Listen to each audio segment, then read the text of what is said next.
mahasiswa program studi pendidikan guru Madrasah Ibtidaiyah Institut Agama Islam Al-Zaitun Indonesia dengan dosen pengampu Muhammad Hashim Faniri SPDI MAPD. Perkenalkan, nama saya Fadila Rizky Amitasari dan rekan saya Mutiara Wahidiah.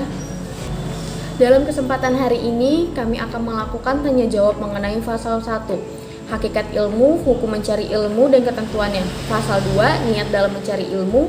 Pasal 3, memilih ilmu, guru, teman dan ketentuannya. Pasal 4, menghormati ilmu dan guru. Pasal 5, kesungguhan dalam mencari ilmu beristiqomah cita-cita yang luhur.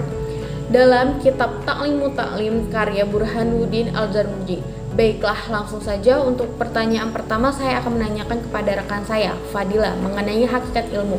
Menurut Fadila, apa sih yang hakikat ilmu tersebut? Baik, terima kasih Mutiara atas pertanyaan yang pertama. Sebelum kita ke inti pertanyaan, kita terlebih dahulu harus mengetahui apa pengertian dari ilmu. Ilmu merupakan pengetahuan yang berdasarkan metode dan teori-teori. Nah, ilmu sendiri hukumnya wajib bagi seorang muslim, tidak memandang tua maupun muda, laki-laki ataupun perempuan. Semua hukumnya wajib untuk menuntut ilmu.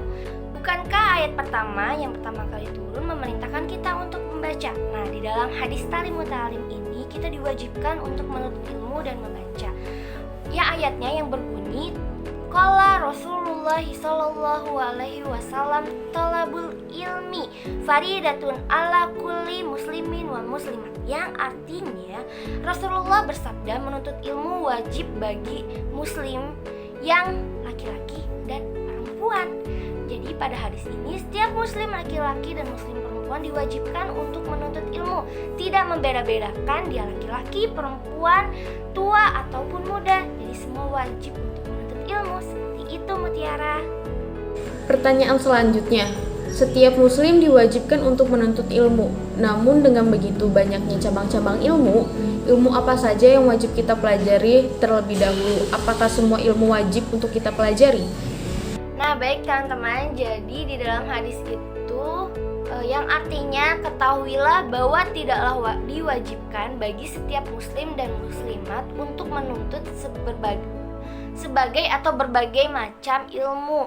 Nah, di sini tuh kayak ilmu ushul din dan ilmu fikih yang berhubungan dengan ahwal atau keadaan manusia itu sendiri, yang berupa kekufuran, keimanan, sholat, zakat, dan lain-lainnya. Sebagaimana dikatakan, sebaik-baiknya ilmu ialah ilmu hal, dan sebaik-baiknya amal ialah memelihara hal. Nah, seperti itu teman-teman. Lalu bagaimana ilmu hal yang harus kita pelajari? Bagaimana ilmu hal yang harus kita pelajari? Seperti yang telah dijelaskan bahwa ilmu hal yaitu ilmu usdul dan ilmu fikih yang berhubungan ahwal dan keadaan manusia itu sendiri. Contohnya seperti ini teman-teman, mengetahui hal-hal yang akan dikerjakan dalam sholat sebatas apa yang dijalankan dalam menunaikan kewajiban sholat, seperti mengetahui cara-cara mengerjakan sholat dan syarat-syarat serta rukun-rukunnya dalam sholat. Nah, seperti itu teman-teman, paham? Lalu apa saja ketentuan dari ilmu ini?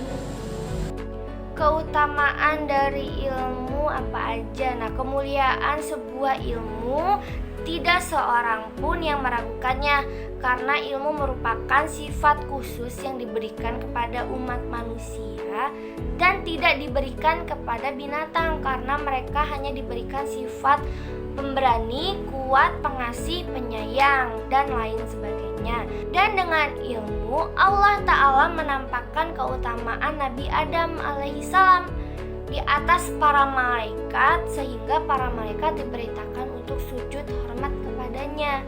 Karena ilmu tidaklah menjadi mulia dan utama kecuali karena ilmu adalah sebagai perantara menuju kebaikan dan ketakwaan. Dan dengan takwa seorang pantas mendapatkan kemuliaan di sisi Allah Subhanahu wa taala, keberuntungan yang abadi, sebagaimana yang dikatakan Muhammad bin Hasan bin Abdullah dalam syairnya, yang artinya belajarlah karena ilmu itu sebagai hiasan bagi ahlinya, merupakan keutamaan dan tanda dari segala perbuatan terpuji. Jadilah kamu seorang yang setiap hari memperoleh faidah ilmu dan berenanglah dalam luasnya samudra faidah. Bagaimana dengan ilmu akhlak? Apakah wajib untuk mempelajarinya? Nah, setiap muslim ini wajib mengetahui dan mempelajari akhlak yang terpuji maupun yang tercela, seperti pemurah dan pelit, penakut dan pemberani, sombong dan rendah diri, sederhana dan berlebih-lebihan, dan lain sebagainya. Karena sombong, pelit, penakut, dan berlebihan adalah haram hukumnya, dan seorang tidak mungkin dapat menghindari darinya kecuali ia mengetahui sifat-sifat yang berlawanan dengannya. Maka dari itu wajib bagi umat muslim untuk mengetahuinya. Sungguh Asy-Syaida Al-Iman Al-Azal Al-Ustaz Azzi Syahid Nasruddin Abu Al-Qasim telah menyusun suatu kitab tentang akhlak, dan itu merupakan sebaik-baiknya kitab yang beliau tulis. Maka wajib bagi setiap muslim untuk memelihara akhlaknya. Jadi teman-teman harus memelihara akhlak kalian agar terhindar dari sifat-sifat yang haram. Gitu teman-teman. Saya pernah mendengar tentang ilmu fardu kifayah. Lalu apa yang dimaksud dengan ilmu fardu kifayah? Nah, yang dimaksudkan dengan ilmu fardu kifayah yaitu ilmu yang akan dilakukan pada saat-saat tertentu aja, seperti sholat jenazah adalah fardu kifayah. Apabila dalam suatu daerah telah ada sebagian orang yang mempelajari, maka gugurlah kewajiban yang lainnya. Namun apabila dalam suatu daerah tidak ada seorang pun yang mempelajari, maka semuanya berdosa. Oleh sebab itu wajib bagi kepala daerah memerintahkan dan memaksa penduduk daerah untuk mempelajarinya. Jadi supaya ilmu fardu kifayah ini dilakukan pada saat tertentu aja.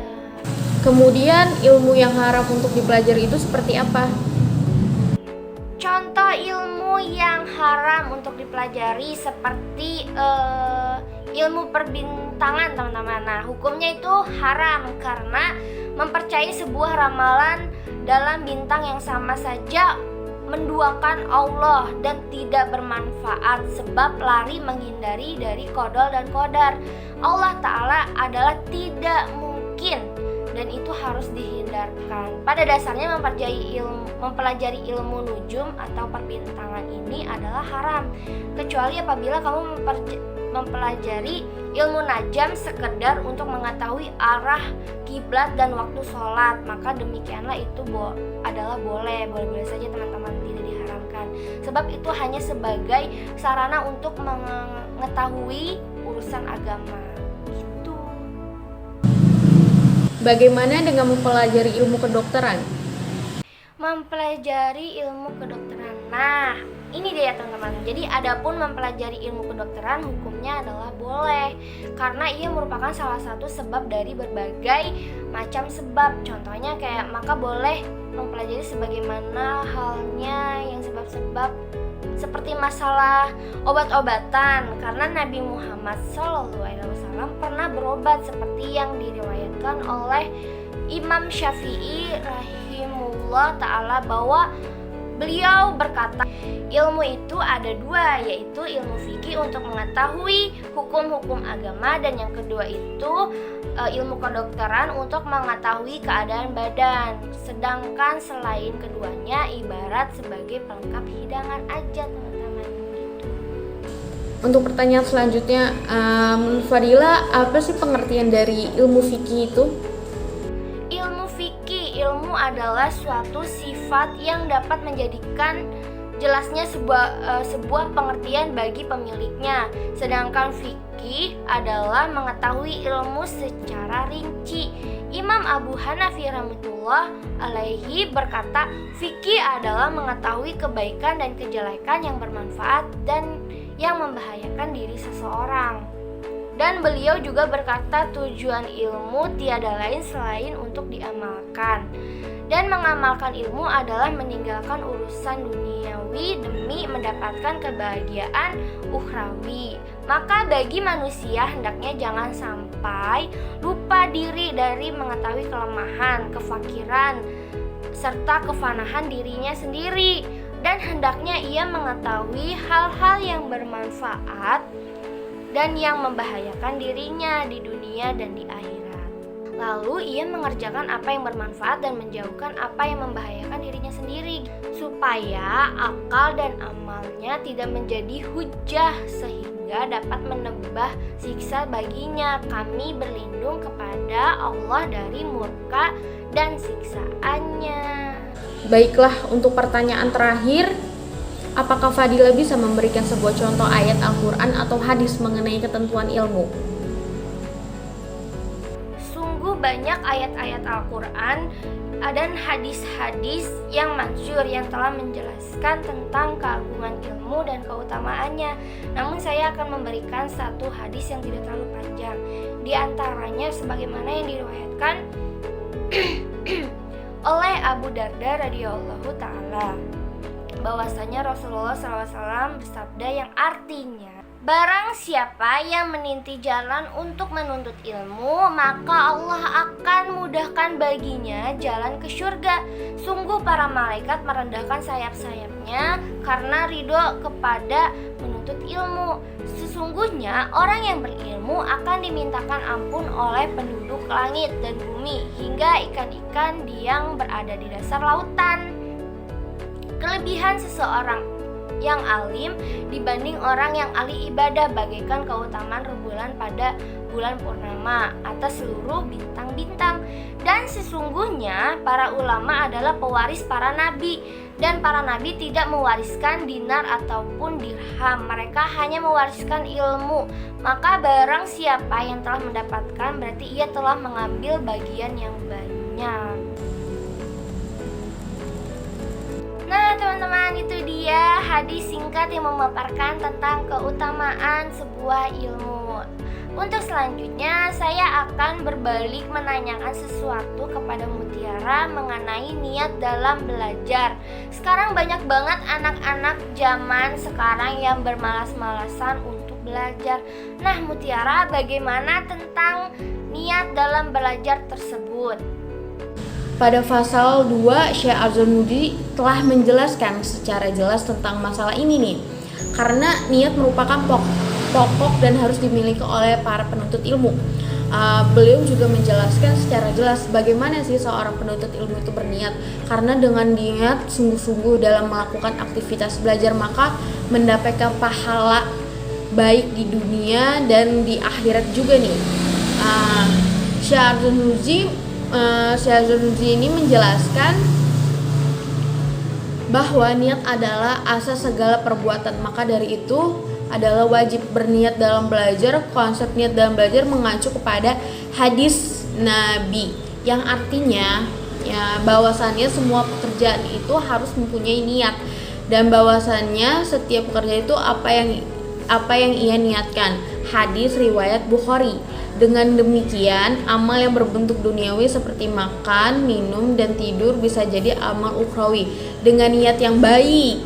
Dan sebaliknya, amal yang berbentuk ukhrawi seperti salat, membaca zikir jadi amal duniawi dengan niat yang jelek seperti riya. Nah, seperti salat yang Syekh Az-Zarnuji berpendapat bahwa belajar adalah suatu pekerjaan yang harus mempunyai niat belajar. Syekh Az-Zarnuji juga menjelaskan bahwasanya dalam belajar hendaklah berniat untuk mencari ridha Allah. Yang kedua, memperoleh kebaikan akhirat. Yang ketiga, berusaha memerangi kebodohan pada diri sendiri dan kaum yang bodoh. Nah, selanjutnya untuk mensyukuri nikmat, akal, dan badan yang sehat. Itu dia. Di pertanyaan selanjutnya saya akan bertanya soal pada zaman sekarang kan banyak banget nih orang-orang yang berilmu tetapi memanfaatkan ilmunya untuk keburukan seperti melakukan korupsi. Nah itu gimana Mutiara? Syekh Al-Zarnuji juga menyebutkan agar penuntut ilmu telah berusaha payah belajar ya, agar tidak memanfaatkan ilmu yang urusan-urusan duniawi yang hina, rendah nilainya. Untuk itu, kata Syekh Al-Zarnuji, hendaklah seorang itu selalu menghiasi dirinya dengan akhlak mulia. Jadi yang perlu dicamkan adalah bahwa dalam mencari ilmu itu harus dengan niat yang baik, yang seperti saya tadi jelaskan, sebab dengan ilmu itu dapat mengantarkan pada pencapaian keberhasilan. Niat yang sungguh-sungguh dalam mencari ilmu adalah keridhaan Allah, akan mendapatkan pahala. Tidak diperkenalkan dalam mencari ilmu untuk mendapatkan harta banyak, karena siapa saja yang telah merasakan kelezatan rasa ilmu dan amal, maka semakin kecillah kegemarannya akan harta, benda, dan duniawi. Seorang yang berilmu hendaknya jangan membuat dirinya sendiri menjadi hina lantaran tamak terhadap sesuatu yang tidak semestinya. Orang berilmu diarahkan untuk berwudu atau sikap tengah-tengah antara sombong dan kecil hati, dan berbuat ifa. Dalam hal ini Syekh Al-Zarnuji menjelaskan bahwa bagaimana seharusnya yang harus dilakukan oleh seorang siswa. Bahkan beliau sudah memberikan gambaran dengan pemikiran bagaimana harusnya yang dilakukan setelah proses belajar, yaitu dengan memanfaatkan ilmu yang diperolehnya. Sungguh teori yang menakjubkan. Dalam teori barat ini juga bisa diartikan termasuk hukum kesiapan atau law of readiness yang dikemukakan oleh Edward Lyric Tende. Menurut beliau, belajar akan berhasil jika memiliki kesiapan. Ini juga bisa diartikan drive atau dorongan yang bisa menghasilkan mindset yang berdampak pada output dari proses belajar itu sendiri. Sehingga niat ini juga termasuk hal yang penting dan tidak boleh dilupakan bagi seorang siswa. Oh, jadi seperti itu. Mut mau nanya deh, lalu apa aja sih syarat-syarat ilmu yang harus dipilih? Dianjurkan bagi untuk pembelajar ilmu yang dibutuhkan dalam kehidupan agamanya terlebih dahulu. Lalu untuk waktu yang akan datang dirasakan dalam kitab taklim untuk terlebih dahulu mempelajari tauhid, mengenai Allah lengkap dengan dalil. Selain itu kita harus mempelajari ilmu yang berhubungan dengan aktivitas kita sehari-hari, sebab merupakan suatu yang menjadi tuntunan dalam menjalani hidup ini, seperti halnya ilmu tentang salat, puasa, zikir, dan akhlak terhadap sesama manusia sebagai makhluk sosial. Gitu. Pertanyaan selanjutnya nih Mutiara, lalu bagaimana kita dalam memilih seorang guru? Dalam memilih guru hendaklah mengambil yang lebih alim, waro, dan juga lebih tua usianya. Sebagaimana Abu Hanifah setelah lebih dahulu memiliki dan mempertimbangkan lebih lanjut, maka menentukan pilihannya kepada Tuan Hamad bin Abu Sulaiman. Dalam hal ini beliau berkata, beliau saya kenal sebagai orang tua yang budi luhur, berdada lebar, serta penyabar, katanya. Katanya lagi, saya mengabdi dan pengakuan Tuan Ahmad bin Abdul Sulaiman, dan ternyata saya pun makin berkembang. Tetapi pada zaman sekarang syarat-syarat di atas tidak bisa diambil begitu saja, karena dengan perkembangannya ilmu pengetahuan segala hal dapat dilaksanakan dengan mudah, halnya dalam belajar secara otodidak atau melalui sistem online.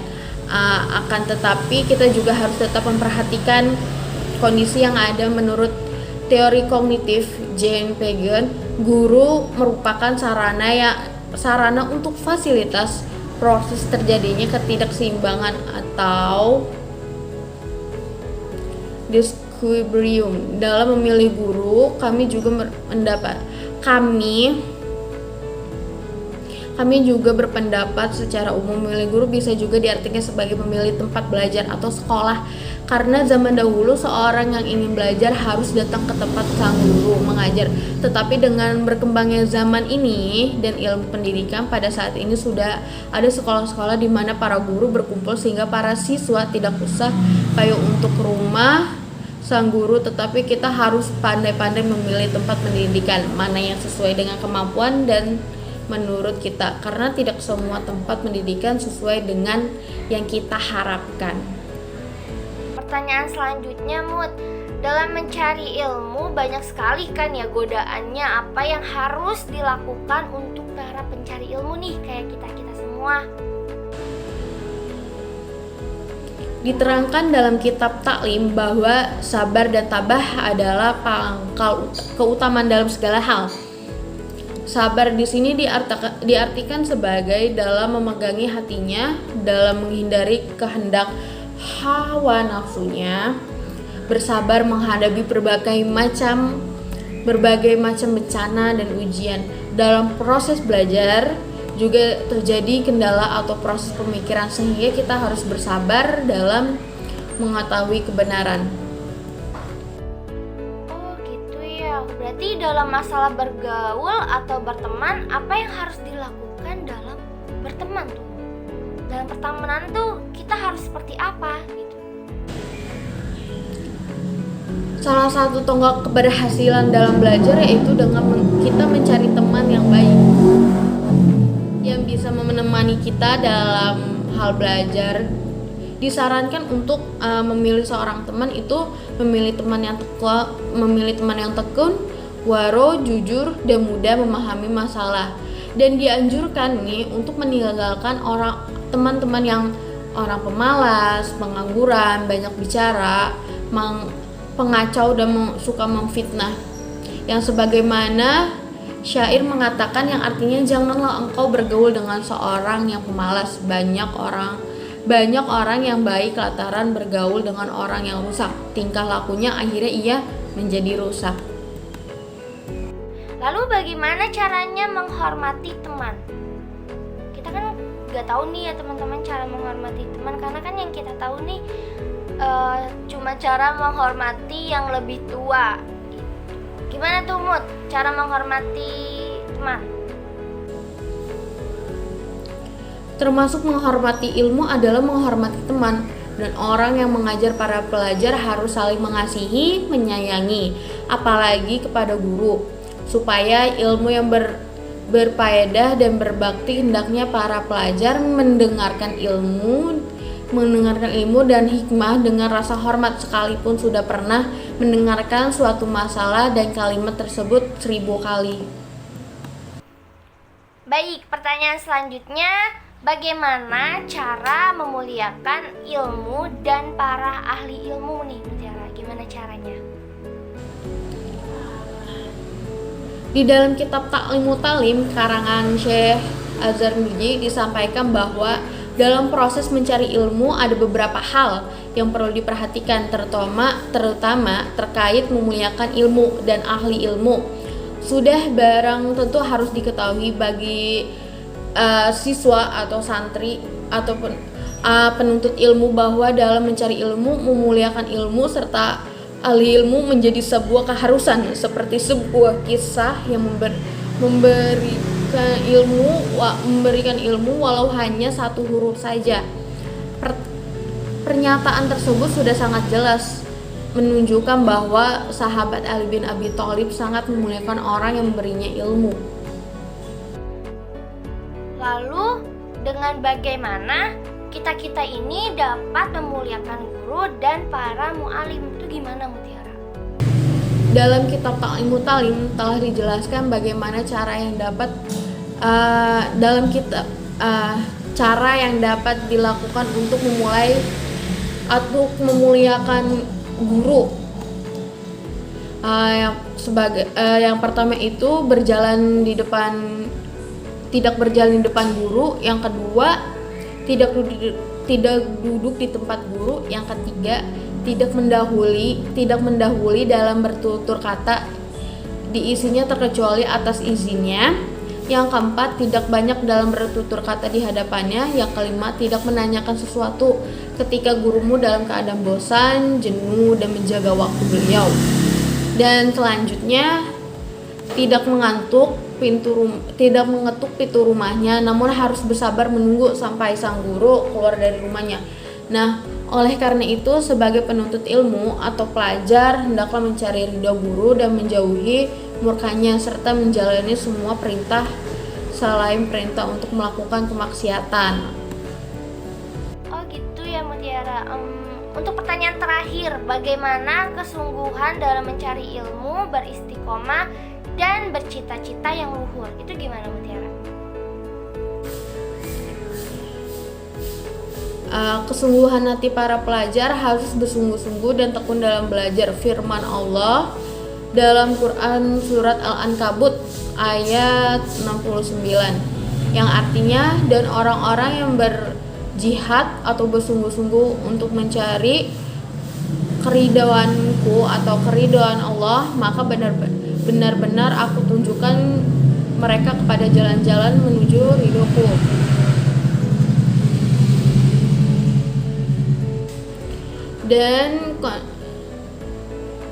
Dan harusnya melakukan kontinuitas dan mengulangi pelajaran harus mengulangi pelajaran pada awal malam dan akhir malam, yaitu antara isya dan waktu subuh. Menyantuni diri para pelajar tidak boleh terlalu memaksakan diri sehingga melebihi kekuatannya, karena akan melemahkan tubuhnya sendiri. Cita-cita luhur, para pelajar harus memiliki cita-cita yang luhur dalam ilmu karena merupakan modal utama untuk mencapai sesuatu.